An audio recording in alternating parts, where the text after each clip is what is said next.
Welcome to the podcast, DeAvion. We're glad to have you.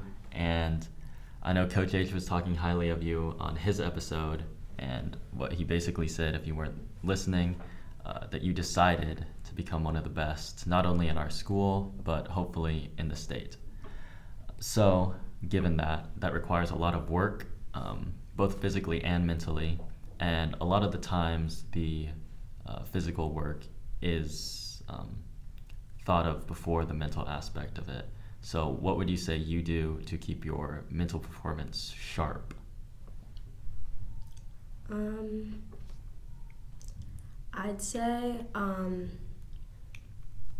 what kind of drives my mental performance, or the main thing that I do is while I'm practicing, it doesn't matter if I'm doing a fast workout, or if I'm doing an easy workout, or if I'm just lifting, or I do this even during a race.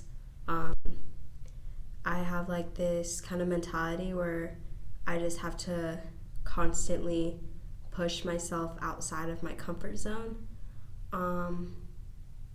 Obviously not on easy runs, obviously take those easy, but but having hard workouts where you push yourself outside of your comfort zone, where you feel really tired, it definitely helps, because then next time it's not going to be as tiring. And and also in races, are good practice opportunity, especially the last 3 that we've had, just to push yourself more than It's fine. The bells interrupted Dane and I too, so okay. We'll just... Okay, so, yeah, I just think having that mentality where you push yourself out of your comfort zone constantly, as much as possible, definitely helps in the long run. And, I forgot what I was going to say. It's okay. So you say you should constantly be pushing yourself. To an extent, you have to balance out the easy recovery with the hard workouts and the races. How would you say you deal with, I guess, constantly pushing yourself? Because it doesn't just have to be in running. I know you push yourself in school. I'm sure even at your job, you can still keep that mindset of, hey, I'm gonna keep my grit up here and keep going, even if it's uncomfortable, whether that uncomfortability will be pain in a run or just being bored in class. I think the reason, or the drive that I have to keep up that effort in everything I do comes from the fact that there's always stuff that comes out of it. You always gain something from it. Mm-hmm. If you work consistently hard at practice, or at anything you do, really any sport, you're going to get better. Mm-hmm. It's going to be easier, and the same thing applies for everything. Constantly working at school is going to make it easier for college, and then later it's going to make it easier in your career, just developing those habits. And then working hard at work, it's just a good habit to work hard in everything you do, because there's always benefits to it. Someone sees you working hard, they'll take a chance on you, whether it be in anything you do. And you mentioned keeping good habits. What would you say are the top 2 or top couple habits that you keep that are most instrumental in helping you keep up your high performance? I think what helps is I definitely prioritize recovery.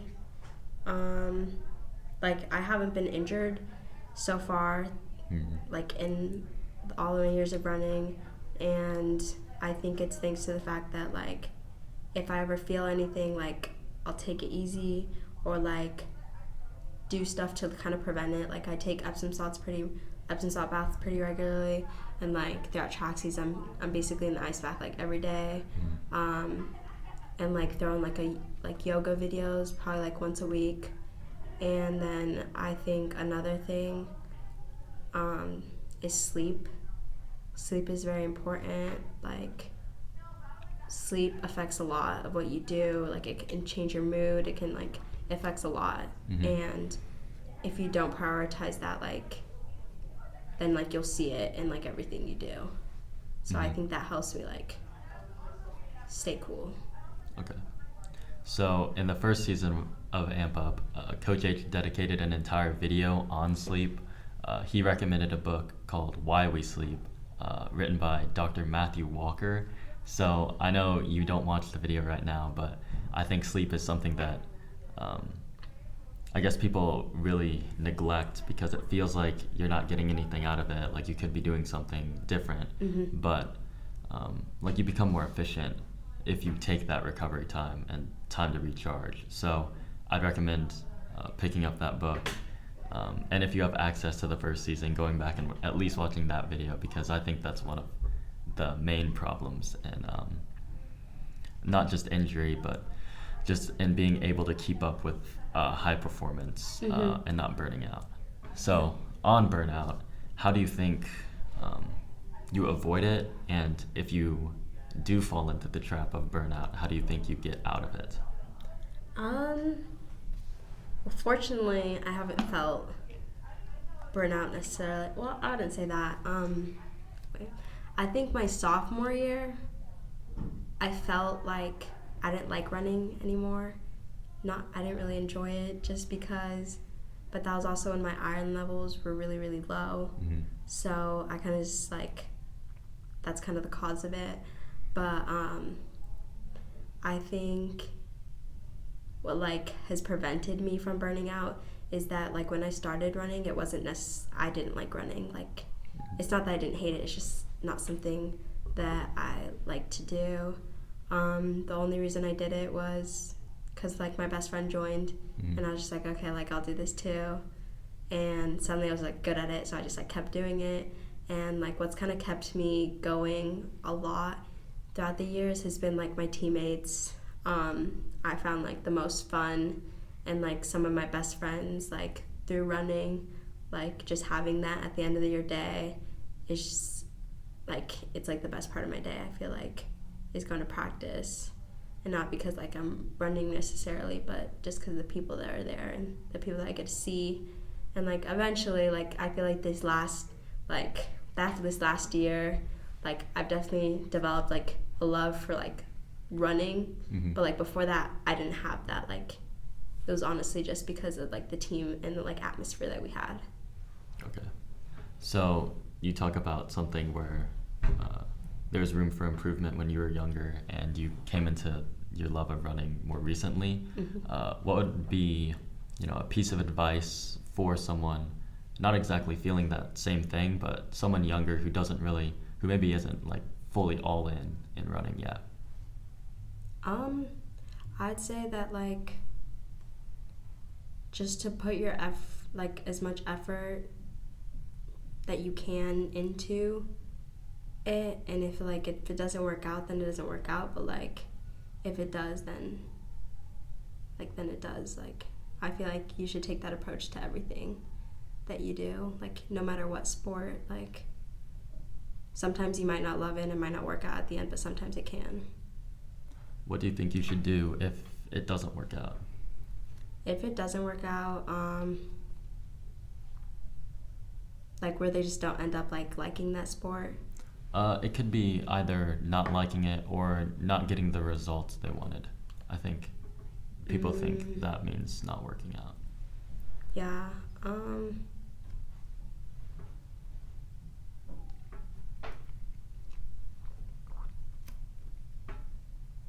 Well, if you're not like getting the results that you want in the sport that you're doing, I'd say kind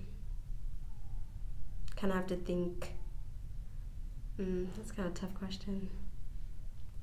Kind of just like reevaluate and like try to change things up, but like sometimes it comes to the point where you just don't like what you're doing, and I think it's okay to just stop. What point do you think you should know like when to cut your losses. Like at what point do you think you just decide that you're not going to gain anything from it and you're going to end up benefiting more from being outside of whatever activity you're involved in? I think once it like starts affecting like yourself outside of that sport, like outside of the practice time that you're there, like if it starts like negatively impacting your life, I think that's when you should like just call it done. Okay. And then have there ever been moments, not exactly like that, but similar to that, where you're kind of like doubting your commitment? And if so, like how did you come back from that?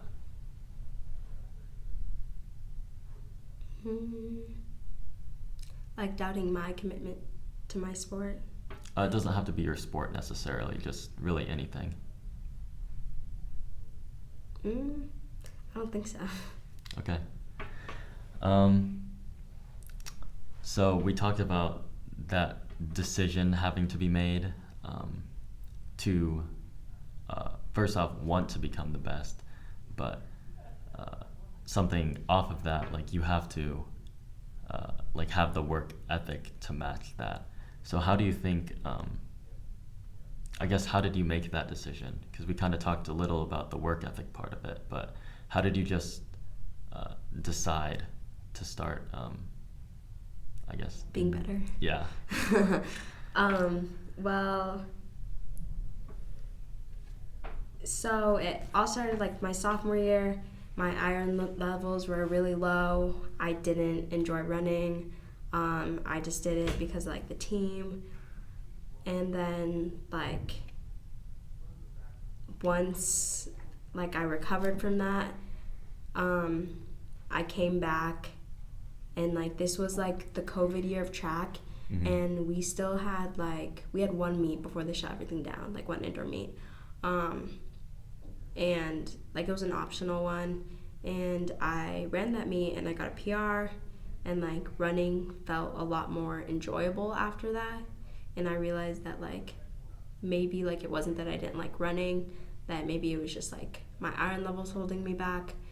But then unfortunately like track season did get canceled that year,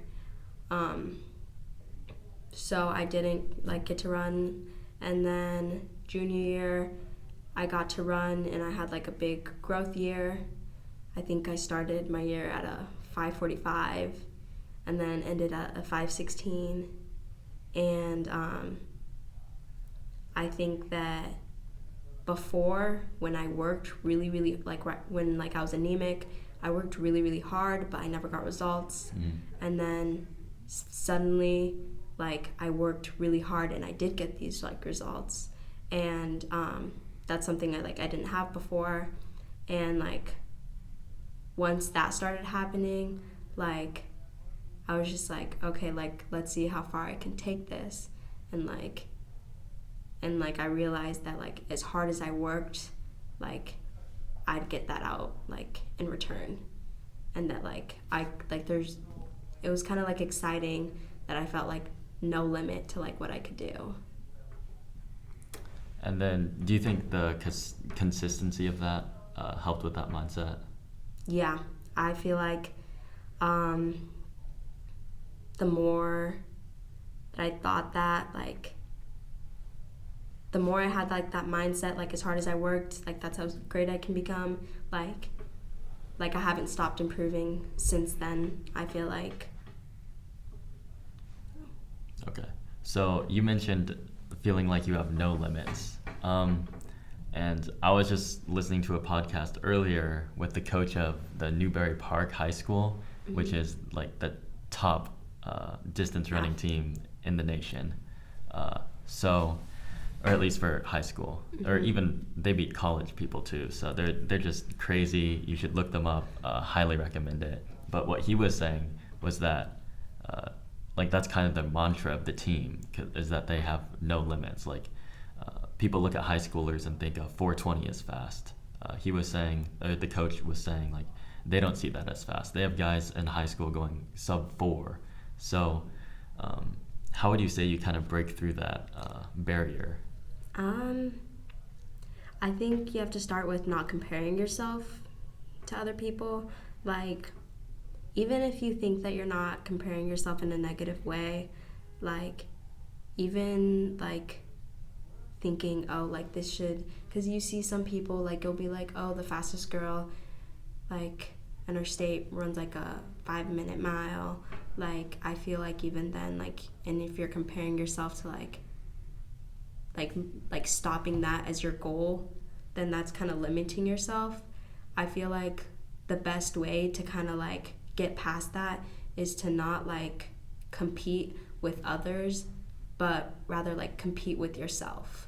Okay. Like, compete, like, you know yourself more than anyone, like, and you can feel, like, your limits, you can feel, like, like, how you run, like, and I feel like if you just, like, compete with yourself, like, that's how, like, you're gonna get far. Yeah. That's actually a lesson that David Goggins writes about in his book. I don't think Dane and I talked about that last episode, but he agrees with that. He said, like, his best races came from when he wasn't comparing himself to others and when he was just, like, in his own mind and competing with himself. Mm-hmm. So how do you avoid the comparison trap? Because I feel like it's easier now, even outside of running, just because of, like the connection we have with, like, the internet. We're constantly able to compare with others. For running, it might be something as simple as athletic.net, but I mean that obviously extends more to, like, social media and other aspects of life. Yeah, I think the way I kind of avoid it is, like, I don't know, for the longest time, like, even though I was a runner, like, I knew nothing about running. Like, I didn't know any college athletes, I didn't know who's good or who's not, like, I really just didn't know anything, or even, like, even within our own state, like, I didn't really know anybody, and, like, so I kind of just, like, didn't know if people were fast or not, so, like, I didn't, like, compare myself, and then I got, like, Strava, and and that definitely, like, I didn't compare myself, but, like, I was constantly surrounded by other people's times, and I found myself, like, during workouts be like, oh, like, I can't fall under this pace, or else people on Strava are going to see that I'm just, like, slacking, and not necessarily slacking, but, like, not keeping up, and so I'm not really on Strava anymore, not because it didn't, like super negatively impact me, but just, like, constantly being surrounded by those times, like, definitely wasn't, like, helping, and then also, like, everyone has different circumstances, and, like, they have different training plans, they have different things that they do in life, like, every runner is, like, really different, so, like, I see there's no reason I should be comparing myself to them. Okay. And for the listeners and viewers who don't know, Strava, Strava, it's a running social media is what it basically is. It posts your runs. Yeah, it's like an Instagram for runners. Yeah.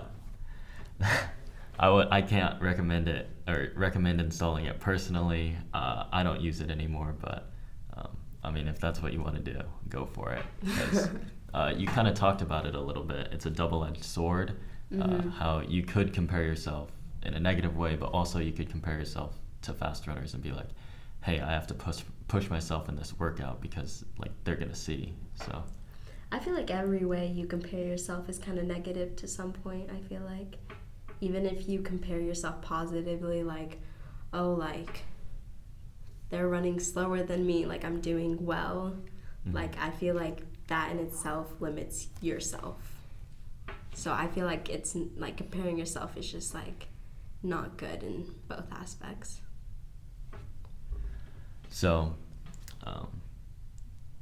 I guess going along with the topic of comparison, the next question is about how do you deal with ego when you, like, start to do better, when you start to, like, put some good times under you, get some good PRs. This is, I guess, comparison for other people, not yourself, but how do you kind of balance, like, I guess, confidence and cockiness? Yeah, that's a difficult one that I've struggled with even myself. But I think my past teammate Kaylee definitely set a very good example for me that I always try to follow. Like sometimes I'm just like, oh, what would Kaylee do?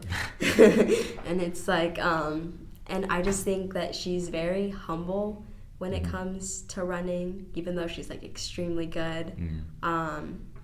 Like she's confident, like I know she is, and everyone can tell that she's confident, but like still she like even like through all of her accomplishments, like you'll never hear it from her, like you'll always hear it from other people, you know.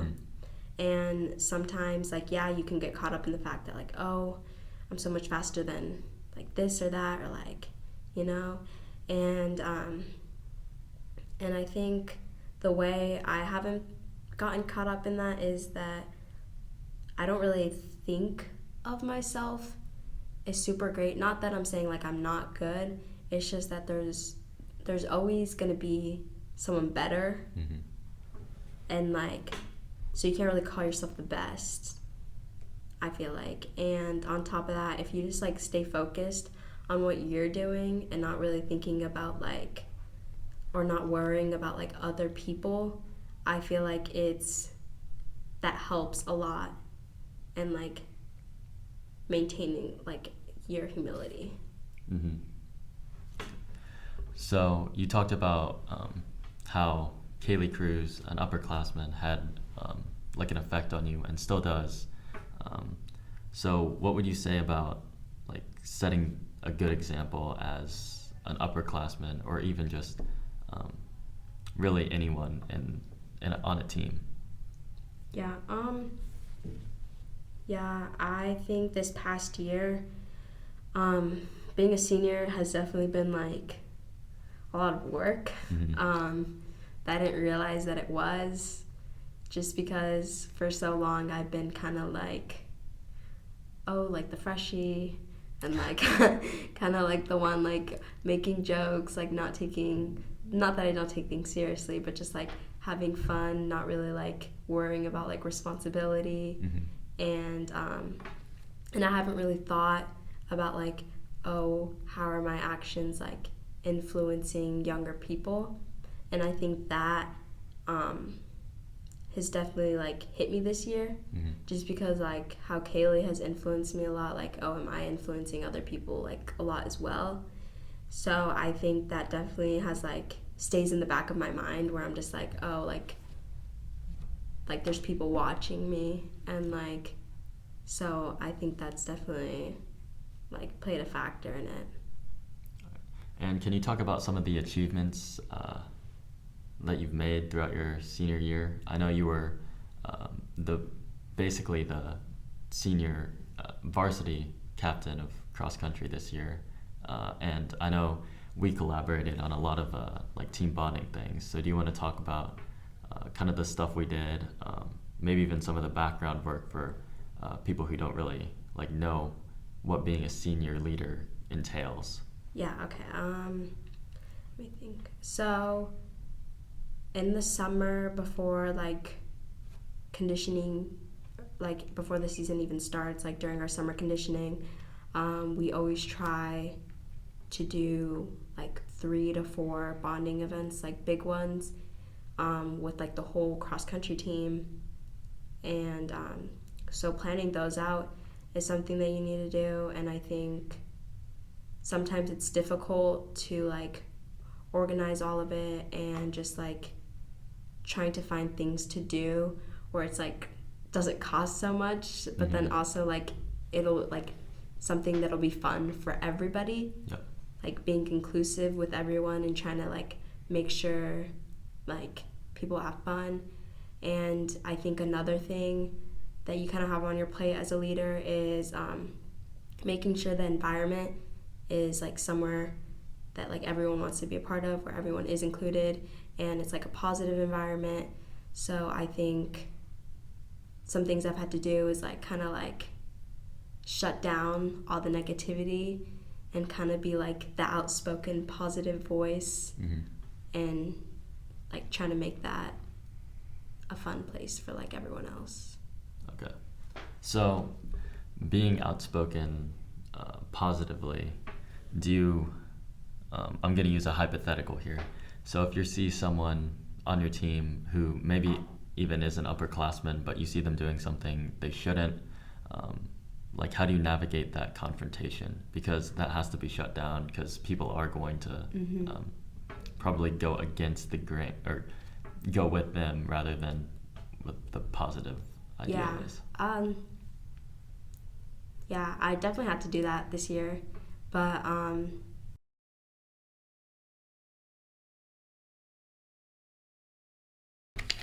Okay, so we apologize for the technical difficulties. The camera ended up crashing, but we're back now. So the confrontational aspect of being a senior leader. I mean, I've never really had a problem with confrontation. How I handled the situation is, like, first you have to like give yourself a minute to kind of calm down and like think carefully on how you're gonna approach the person. You're gonna want to have to like be as respectful as possible, and just try to convey like what you want to say, like the nicest way possible. I'd say. And sometimes like it's even like, sometimes I've even had like other people tell them, because I know like they would much rather hear from them than me. So I feel like those are kind of two ways like you can take confrontation. Okay.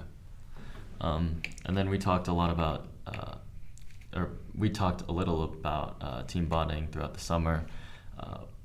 But team bonding is really to create team unity. So what would you say the importance of team unity within your own team, as well as within the larger view of like both boys and girls teams? Honestly, I think the like creating the bonding events and creating a positive like atmosphere is probably like one of the most important things you can do, because there's many people like me, or like how I was, that didn't necessarily like just love running, and they like coming to cross country practice because of the people that they get to see there, and like the fun that they get to have. And so I think that's a very important aspect. I know like just within like the girls team, we had like our yearly like teeping event, and like you might think like it's silly or like unnecessary, but like we included, it was kind of just like a varsity and like high JV group like event, and like the freshmen that got to participate in it, like they like constantly talk about it still, like it's kind of like one of their best memories, and like it kind of like makes them feel like included, and like makes them see like how the team's like important. And then on team unity, how do you think you kind of go beyond the inevitable cliques that will form within a team? I think that's mostly like the seniors' job. I know that like just like putting in a like effort intentionally, like talking to different people, and just like obviously you're gonna fall into like people that you just normally talk to every day on the team, but like I think that's fine as long as like none of us are like scared to talk to each other, or like we all feel like equally comfortable like around each other. Like it's fine if there's people that you'd like rather talk to during practice, but like we're all friends on the cross country team, like, and like just to make yourself like friends with everyone. How do you think, or how would you recommend like creating that environment of like comfortability with everyone? Group bonding events really does break you out of like the clique that you're in. Like I know we had like what was it, like a flag football thing? Oh no, it was capture the flag. Like we had a capture the flag event, and like when we were split into different teams, where like we didn't necessarily like we weren't with the people that we're usually with all the time. Like that kind of develops friendships. We're just like purposely trying to like get ourselves outside of these like groups. Definitely does help. Okay. And then that's even an example of like pushing yourself out of your comfort zone, even in a social environment. So that's just another example of why it's important in every aspect of your life. So finally, what do you think like the biggest piece of advice you would give to a younger version of you, or just a younger person on the team who's not as experienced, who's maybe not like the best at their sport, who's just learning, willing to learn? I would probably tell them to like stick with what they're doing, and also like trust the process. Like everyone's a freshman at one point. Like everyone's kind of like you're not gonna be great from the start. So just make sure like trust the process, and like if you put in the hard work, like everything will work out. Like you don't have to really worry about that. Okay. All right. Well, thank you for being on the podcast. I'm sure all the viewers appreciate someone of high esteem and high performance coming on here. So appreciate it, and make it a great day. You too. Thank you for tuning in to Amp Up Season 2. Credits go to Casey Kruger for making the amazing animated intro, Coach H, of course, for creating Season 1 and letting us to carry it on and make it our own with the Season 2. Thank you to Isaac Hazelhorse and Dakota Miser for doing a lot of behind-the-scenes work. We have the video version on YouTube, as well as podcast version on Apple Podcasts and Spotify for if you want audio only, so you can listen whenever and wherever you want. Also, big thank you to all the guests we have. Really appreciate all of them coming out and speaking to help you guys, the athletes, and whoever else may be listening. So thank you, and stay hard.